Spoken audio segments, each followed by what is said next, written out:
पिछली वीडियो में हमने बात की कि थायराइड ग्लैंड क्या है, T3 T4 हार्मोन्स कैसे बनते हैं और कहाँ पे बनते हैं।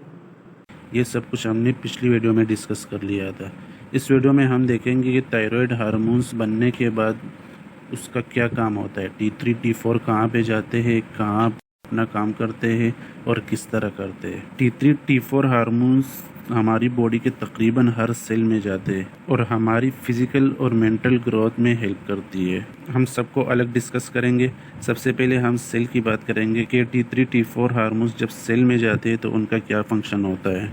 लास्ट वीडियो में हमने देखा था कि T3 T4 hormones thyroid gland में बन गए थे, फिर वहाँ से ब्लड वेसल्स में आ गए थे। अब ब्लड वेसल्स से ये डिफरेंट सेल्स में जाएंगे, लेकिन याद रखें T4 hormones most inactive form में होता है और T3 मोस्ट एक्टिव फॉर्म में होता है।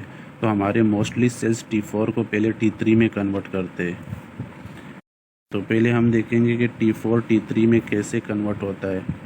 क्योंकि हमारे पास T4 की कंसंट्रेशन अराउंड 92% है और T3 की concentration around 7 to 8%। T4 hormone जब सेल में इंटर होता है तो वहाँ पे इस पे एक हार्मोन एक्शन करता है। ये सेल है। जब T4 हार्मोन सेल के अंदर आएंगे तो इस पे 5 प्राइम डी आयोडीनेस ऐड करेंगे और इसको कन्वर्ट कर देंगे किस में, T3 हार्मोन्स में, जो कि मोस्ट एक्टिव फॉर्म है थायराइड हार्मोन्स का, जिसको हम ट्राई आयोडोथायरोनिन भी कहते हैं। T4 को हम थायरोक्सिन कहते हैं, T3 को हम ट्राई आयोडोथायरोनिन कहते हैं। 5 प्राइम डी आयोडीनेस का मतलब है कि T4 हार्मोन में जो 5th कार्बन है उससे हमने आयोडीन हटाया है, तब ये स्ट्रक्चर बना हुआ है T4 हार्मोन का। एक साइड पे बेंजीन रिंग है, दूसरी साइड पे बेंजीन रिंग है, एक साइड पे 2 आयोडीन है। ये सिंपल आयोडीन हम इनको कहते हैं, इसके साथ हम प्राइम नहीं लगाते। सेकंड वाले को हम प्राइम कहते हैं। तो इसमें जो 5th कार्बन होता है, 1 2 3 4 5, यहाँ पे जो 5th कार्बन होता है उसके साथ जो आयोडीन होता है इसको निकालते हैं। तो इसको निकालने के बाद T4 कन्वर्ट हो जाता है T3 हार्मोन में। ये T3 हार्मोन फिर क्या करेगा, सेल के अंदर न्यूक्लियस में DNA के पास जाएगा और एक ख़ास जीन को एक्टिवेट करेगा। वो जीन mRNA बनाएगी। mRNA बाहर आएगा, राइबोसोम्स के साथ मिलके एक ख़ास किस्म का प्रोटीन बनाएगा, जिसको हम कहते हैं सोडियम पोटाशियम एटीपेस। क्या बनाएगा, सोडियम पोटाशियम एटीपेस। ये तो आप लोगों को पता होगा कि सोडियम पोटाशियम एटीपेस का क्या काम है। सोडियम पोटाशियम एटीपेस जाके सेल मेम्ब्रेन में अटैच हो जाते हैं और एज अ चैनल काम करते हैं सोडियम पोटाशियम के लिए। सोडियम को बाहर फेंकते हैं और पोटाशियम को अंदर लाते हैं। 3 सोडियम बाहर जाते हैं, 2 पोटाशियम अंदर आता है, ये आप लोगों को पता होगा। लेकिन इसके लिए एनर्जी भी यूज़ होती है जो कि ATP फॉर्म में होती है। इन पंप्स को चलाने के लिए एनर्जी का इस्तेमाल भी होता है। मतलब अगर 3 सोडियम अंदर आ रहे, 2 पोटाशियम बाहर जा रहे, तो 1 ATP यूज़ होगा। ATP क्या है, एनर्जी है जो कि हमें फूड प्लस ऑक्सीजन से मिलती है। तो अब अगर यहाँ पे सोडियम पोटाशियम चैनल ज़्यादा हो गए तो फिर एनर्जी की ज़रूरत भी ज़्यादा होगी। तो अगर एनर्जी की ज़रूरत ज़्यादा होगी मतलब हमें ATP की ज़रूरत ज़्यादा पड़ेगी। और ATP कैसे बनता है, हमारी बॉडी में जो मेटाबॉलिक रिएक्शंस होते हैं उससे एनर्जी बनती है। कैसे बनती है, फूड आता है, कार्बोहाइड्रेट होता है, उसमें फैट्स होते हैं, डाइजेशन होती है, ग्लूकोज प्लस ऑक्सीजन मिलते हैं, रिएक्शन होता है और उससे हमें ATP मिलती है, यानी कि एनर्जी मिलती है। तो जब सोडियम पोटाशियम चैनल ज़्यादा होंगे तो हमें ATP की ज़रूरत भी ज़्यादा होगी, हमें ज़्यादा ATP चाहिए होंगे। Require more ATPs। जब ज़्यादा ATPs चाहिए तो उसके लिए वो कंपोनेंट्स भी ज़्यादा चाहिए होंगे जिससे ATP बनता है, जिसमें हमारे पास ग्लूकोज आता है। फैट्स से भी ATPs बनती है, जो आगे हम देखेंगे किस तरह बनती है। प्रोटीन से भी बनती है, यानी कि अमाइनो एसिड से। तो इन चीज़ों की ज़रूरत पड़ेगी हमें। इसके अलावा ऑक्सीजन की रिक्वायरमेंट्स भी ज़्यादा हो जाएगी, क्योंकि ऑक्सीजन और ग्लूकोज मिलके ही ATPs बनाते हैं। इसके अलावा मेटाबॉलिक रेट ज़्यादा हो जाएगा, हीट प्रोडक्शन ज़्यादा होगी। जितनी ज़्यादा मेटाबॉलिक रिएक्शंस होंगे उतनी ज़्यादा हीट प्रोड्यूस होगी। तो इस तरह T3 और T4 हार्मोन्स हमारे सेल पे एक्शन करते हैं। सबसे पहले T4 कन्वर्ट होता है, T3 में कौन कन्वर्ट करता है, 5 प्राइम डी आयोडीनेस एंजाइम कन्वर्ट करता है। फिर T3 हार्मोन्स एक स्पेसिफिक जीन को एक्टिवेट करते हैं जो कि एक ख़ास किस्म का प्रोटीन बनाते हैं जिसको सोडियम पोटाशियम एटीपेस कहते हैं, जो जाके सेल मेम्ब्रेन में अटैच हो जाते हैं और एज अ पम्प काम करते हैं। सोडियम को अंदर लेते हैं और पोटाशियम को बाहर निकालते हैं। सोडियम को अंदर लेते हैं, पोटाशियम को बाहर निकालते हैं, तो इसके लिए एनर्जी की भी ज़रूरत होती है जो कि एटीपी के फॉर्म में होती है। मतलब फिर हमें ज़्यादा से ज़्यादा एटीपी चाहिए होता है। जब ज़्यादा से ज़्यादा एटीपी चाहिए तो उसके लिए ग्लूकोज, फैट्स, प्रोटीन्स भी ज़्यादा चाहिए, ऑक्सीजन भी ज़्यादा चाहिए होगा और मेटाबॉलिक रेट भी इंक्रीज़ हो जाता है क्योंकि रिएक्शन ज़्यादा होता है, और हीट प्रोडक्शन भी इंक्रीज़ हो जाती है क्योंकि मेटाबॉलिक रिएक्शन से हीट प्रोड्यूस होती है। तो ये था T3 T4 हार्मोन्स का सेल पे इफ़ेक्ट। सेल के बारे में हमने बात कर ली कि T3 T4 हार्मोन्स सेल में कैसे एक्शन करते हैं। अब हम लीवर के बारे में बात करेंगे कि T3 T4 हार्मोन्स लीवर में जाके क्या करते हैं। Effects on liver. T3 T4 hormones liver में 3 फंक्शन करते हैं। एक ग्लाइकोजेनोलाइसिस, दूसरा ग्लाइकोनियोजेनेसिस, तीसरा expressions of LDL receptors on liver. Glycogenolysis का मतलब है लीवर में जो हमारा ग्लूकोज स्टोर होता है वो ग्लाइकोजिन फॉर्म में स्टोर होता है। T3 T4 हार्मोन्स लीवर में जाके कुछ प्रोटीन्स बनाते हैं, कुछ इंजाइम्स बनाते हैं। वो इंजाइम्स ग्लाइकोजिन पे एक्ट करते हैं और स्टोर ग्लाइकोजिन को कन्वर्ट कर देते हैं ग्लूकोज में, क्योंकि हमें ग्लूकोज की ज़रूरत है, क्योंकि हमें ज़्यादा एटीपीज़ की ज़रूरत है और ज़्यादा एटीपीज़ के लिए ज़्यादा ग्लूकोज की ज़रूरत है। तो ग्लाइकोजिन को ये कन्वर्ट कर देंगे इसमें, ग्लूकोज में। ग्लाइकोजिन हमारे पास लीवर में स्टोर होता है, बहुत सारे ग्लूकोज होते हैं। जब भी हम खाना खाते हैं तो उसमें डाइजेशन में हमें जो ग्लूकोज मिलती है वो लीवर में जाती है, लीवर में स्टोर होती है ग्लाइकोजिन फॉर्म में। जब ज़रूरत पड़ती है तो वही ग्लाइकोजिन कन्वर्ट हो जाता है ग्लूकोज में।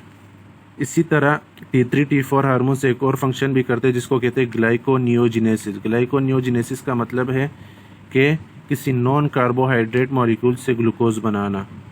हम सबको पता है कि ग्लूकोज बनता है कार्बोहाइड्रेट से, लेकिन जब ज़रूरत पड़ती है ग्लूकोज की, एक्स्ट्रा ग्लूकोज की, और ग्लूकोज ख़त्म हो जाते हैं तो फिर बॉडी फैटी एसिड, प्रोटीन्स वगैरह से ग्लूकोज बनाती है। तो नॉन कार्बोहाइड्रेट मॉलिक्यूल से अगर ग्लूकोज बन रही है तो उसको कहते हैं ग्लाइकोनियोजेनेसिस। और ये फंक्शन भी कौन करवाता है, T3 T4 हार्मोन्स। कहाँ पे, लीवर में। तीसरा फंक्शन लीवर में इसका है expression of LDL receptors. Liver पे ये LDL रिसेप्टर्स बढ़ा देते हैं और लीवर उन रिसेप्टर्स के ज़रिए ब्लड से लो डेंसिटी लिपोप्रोटीन लेती है और बॉडी से एक्सक्रीट आउट करती है बाइल के ज़रिए। LDL जो कि कोलेस्ट्रॉल की एक फॉर्म, जिसको हम बैड कोलेस्ट्रॉल कहते हैं। तो ये क्या करती है, इंक्रीज़ कर देती है Uptake of LDL low density lipoproteins from blood.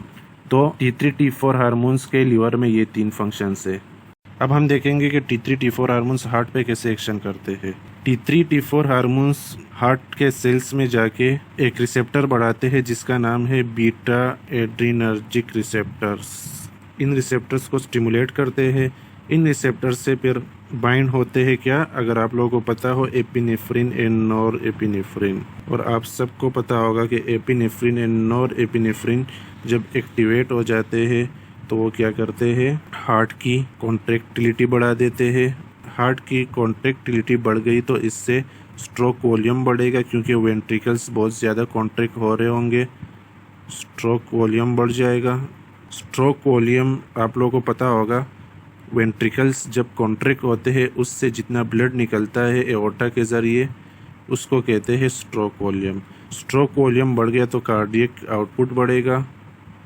Cardiac output का भी आप लोगों को पता होगा कि 1 मिनट में हार्ट से कितना ब्लड निकल रहा है कॉन्ट्रैक्शंस के थ्रू, उसको कहते हैं कार्डियक आउटपुट। अगर कार्डियक आउटपुट बढ़ गया तो हमारे पास क्या बढ़ जाएगा, ब्लड प्रेशर। ये T3 हार्मोन्स का इफेक्ट है किस पे, हार्ट पे। लेकिन हार्ट में किस पे, कार्डियोमियोसाइट्स, जो कार्डियक वॉल्स के सेल्स होते हैं, मायोकार्डियम, इंडोकार्डियम के सेल्स होते हैं, ये उन पे है। इसी तरह T3 T4 हार्मोन्स हार्ट के नॉन कॉन्ट्रैक्टाइल मसल सेल्स पे भी एक्शन करते हैं, जो हमारे पास है SA नोड और AV नोड, SA नोड और AV नोड। इसमें भी इनका सेम फंक्शन होता है। ये क्या करते हैं, रिसेप्टर्स बढ़ा देते हैं। रिसेप्टर्स की वजह से एपिनेफ्रिन नॉर एपिनेफ्रिन बढ़ जाते हैं। एपिनेफ्रिन नॉर एपिनेफ्रिन की वजह से क्या बढ़ेगा, एक्शन पोटेंशियल बढ़ जाएगा। एक्शन पोटेंशियल बढ़ेगा तो क्या होगा, हार्ट रेट बढ़ जाएगा, और हार्ट रेट बढ़ेगा तो क्या होगा, ब्लड प्रेशर बढ़ जाएगा। तो इस तरह T3 T4 हार्मोन्स हार्ट पे इफ़ेक्ट करते हैं। अब हम बात करेंगे कि सेंट्रल नर्वस सिस्टम पे T3 T4 हार्मोन्स क्या एक्ट करते हैं। Effects of T3 T4 on CNS, central nervous system. Central nervous system पे ये 3 तरह के इफ़ेक्ट करता है। एक तो ये डेंड्रॉइड्स को बढ़ा देता है। डेंड्रॉइड्स क्या होते हैं, ये हमारे पास एक न्यूरॉन है।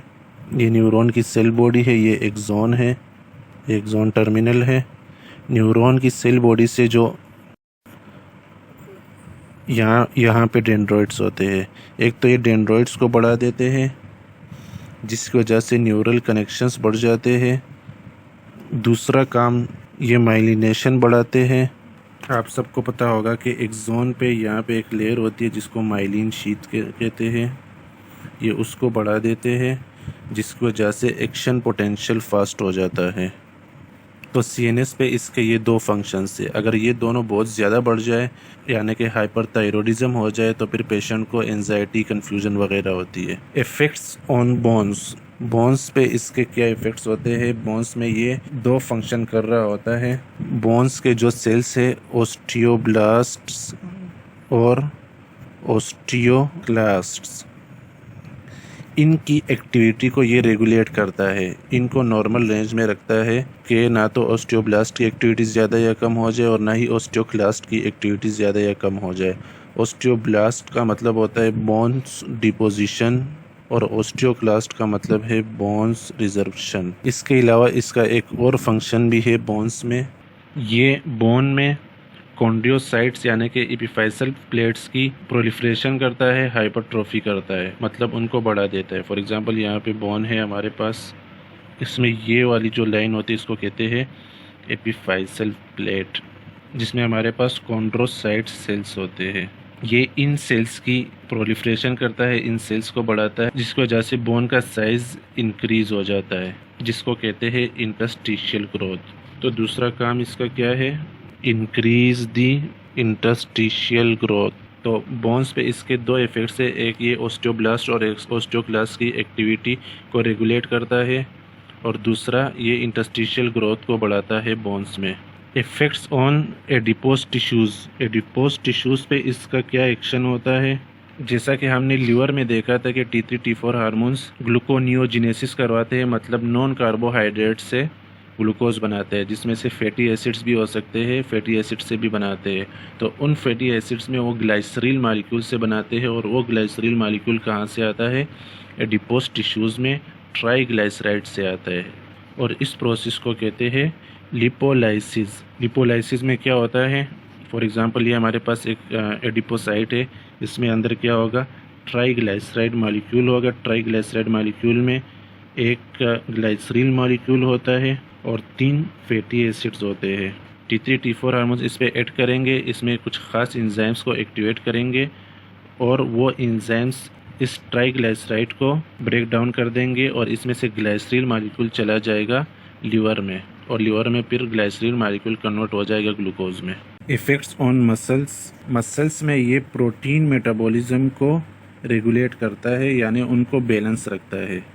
प्रोटीन मेटाबॉलिज्म यानी कि प्रोटीन्स की कैटाबॉलिज्म और एनाबॉलिज्म को बैलेंस रखता है।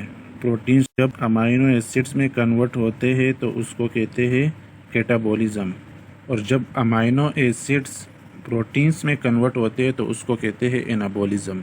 तो T3 T4 हार्मोन्स इस प्रोटीन मेटाबॉलिज्म को बैलेंस में रखता है। अब हम देखेंगे इफ़ेक्ट्स ऑन इंटेगुमेंट्री सिस्टम। जैसा कि हमने पहले देखा कि T3 T4 हार्मोन्स की वजह से मेटाबॉलिक रेट इंक्रीज़ हो जाता है, जिसकी वजह से बॉडी में हीट ज़्यादा प्रोड्यूस होती है। जब हीट ज़्यादा प्रोड्यूस होगी तो क्या होगा, बॉडी का इंटरनल टेम्परेचर बढ़ जाएगा। हम सबको पता है जब बॉडी का इंटरनल टेम्परेचर बढ़ जाए तो बॉडी उसको रेगुलेट करने के लिए ब्लड वेसल्स को डायलेट कर देती है। ब्लड वेसल्स जब डायलेट हो जाए तो ब्लड फ्लो ज़्यादा जाता है कहाँ पे, स्किन की तरफ ब्लड फ्लो ज़्यादा हो जाता है और स्किन फिर क्या करती है, वही हीट फिर स्किन के थ्रू बॉडी से निकल जाती है। इसी तरह एक और फंक्शन भी है यहाँ पे, थायराइड हार्मोन्स जो है वो स्वेट ग्लैंड्स की सेंसिटिविटी बढ़ा देते हैं एपिनेफ्रिन और नॉर एपिनेफ्रिन के लिए। Thyroid hormones increases the sensitivity to epinephrine and norepinephrine. Sweat glands की एक्टिविटी बढ़ा देते हैं। यहाँ पे मैंने मेंशन नहीं किया है। टीएच क्या करती है, थायराइड हार्मोन्स क्या करते हैं, स्वेट ग्लैंड्स की सेंसिटिविटी बढ़ा देते हैं। किसके लिए, epinephrine nor epinephrine. Epinephrine nor epinephrine आके स्वेट ग्लैंड्स पे अटैच हो जाते हैं और वो क्या करते हैं, स्वेट रिलीज करते हैं, जिसकी वजह से बॉडी का टेम्परेचर नॉर्मल होता है। अब हम लास्ट इफेक्ट देखेंगे, इफेक्ट ऑन जीआईटी ट्रैक्ट। हम सबको पता है कि जीआई ट्रैक्ट के लेयर्स में ग्लैंड्स होते हैं। T3 T4 हार्मोन्स क्या करते हैं, इन ग्लैंड्स की सिक्रीशन बढ़ा देते हैं, increase the secretions of glands, जिसमें हमारे पास अल्कलाइन फ्लूइड आता है, इंटरस्टिशियल फ्लूइड आता है, एक्सेट्रा। इसके अलावा एक और फंक्शन भी करता है ये, यहाँ पे कुछ सेल्स होते हैं जिसको हम स्मूथ मसल सेल्स कहते हैं, जीआई ट्रैक्ट के लेयर्स में होते हैं। T3 T4 हार्मोन्स इन स्मूथ मसल सेल्स की कॉन्ट्रैक्शन को बढ़ा देते हैं, increase the contraction of smooth muscles cells. आप सबको पता है कि डाइजेशन में क्या होता है, हमारी जो जीआईटी ट्रैक्ट है वो इस तरह कॉन्ट्रैक्ट हो रही होती है, पेरिस्टाल्सिस मूवमेंट होती है उसमें। वो कौन एक्टिवेट करवाता है, T3 T4 हार्मोन्स करवाते हैं। अगर T3 T4 हार्मोन्स बढ़ जाएंगे यानी कि हमारे पास हाइपरथायरॉयडिज्म हो जाएगा तो फिर क्या होगा, कॉन्ट्रैक्टिलिटी भी बढ़ जाएगी, बहुत फास्ट कॉन्ट्रैक्शन होगी, जिसकी वजह से पेशेंट को डायरिया हो सकता है। इसी तरह अगर हाइपोथायरॉयडिज्म हो जाए मतलब कॉन्ट्रैक्टिलिटी कम हो जाएगी और उसमें हमारे पास फिर क्या हो सकता है, कॉन्स्टिपेशन हो सकती है। तो ये लेक्चर हमारे यहाँ पे इख्तिताम हुआ, जिसमें हमने थायराइड हार्मोन्स के इफ़ेक्ट्स पढ़े डिफरेंट ऑर्गन्स पे, डिफरेंट सेल्स पे, कि सेल्स में ये कैसे काम करते हैं, ऑर्गन्स में ये कैसे काम करते हैं। इंशाल्लाह नेक्स्ट वीडियो में हम हाइपरथायरॉयडिज्म और हाइपोथायरॉयडिज्म के बारे में बात करेंगे कि जब थायराइड हार्मोन्स बढ़ जाए तो बॉडी पे क्या इफ़ेक्ट होता है और जब थायराइड हार्मोन्स कम हो जाए तो बॉडी पे क्या इफ़ेक्ट होता है। अल्लाह हाफिज़।